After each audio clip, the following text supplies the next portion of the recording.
வணக்கம். இது உங்கள் பணம் செய்ய பழகு. இன்றைக்கி 23 ஆகஸ்ட் 2024க்கான தங்கம், வெள்ளி மற்றும் பங்குச்சந்தை நிலவரத்தை பார்க்கலாம்.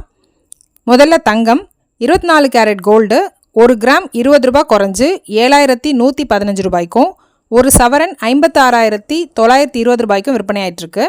22 கேரட் கோல்டு வந்து 1 கிராம் 20 ரூபாய் குறைஞ்சு 6660 ரூபாய்க்கும், ஒரு சவரன் 53,280 ரூபாய்க்கும் விற்பனை ஆகிட்டுருக்கு. கோல்டு பீஸ் வந்து ஒரு யூனிட்டு 60 ரூபாய் 25 காசுகளில் முடிவடைஞ்சிருக்கு.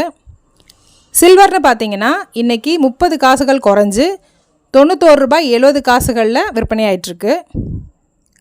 பங்குச்சந்தை நிலவரம் பார்த்திங்கன்னா நிஃப்டி வந்து 11 புள்ளிகள் அதிகரித்து 24,823 புள்ளிகளில் முடிவடைஞ்சிருக்கு. பேங்க் நிஃப்டி 52 புள்ளிகள் குறைஞ்சு 50,933 புள்ளிகளில் முடிவடைஞ்சிருக்கு.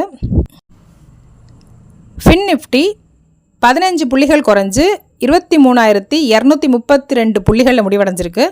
சென்செக்ஸு 33 புள்ளிகள் அதிகரித்து 81,086 புள்ளிகளில் முடிவடைஞ்சிருக்கு. செக்டார்னு பார்த்திங்கன்னா இன்றைக்கி ஆட்டோமொபைலும் இன்ஃப்ராஸ்ட்ரக்சரும் நல்லா பெர்ஃபார்ம் பண்ணியிருக்கு. இந்த மாதிரி தொடர்ந்து டெய்லி அப்டேட்ஸ் பார்க்குறதுக்கு நம்மளோட சேனலை சப்ஸ்கிரைப் பண்ணிடுங்க. இந்த பதிவு உங்களுக்கு பிடிச்சிருந்ததுன்னா லைக் பண்ணுங்கள், உங்கள் ஃப்ரெண்ட்ஸுங்களுக்கு ஷேர் பண்ணுங்கள். தேங்க்யூ ஃபார் வாட்சிங்.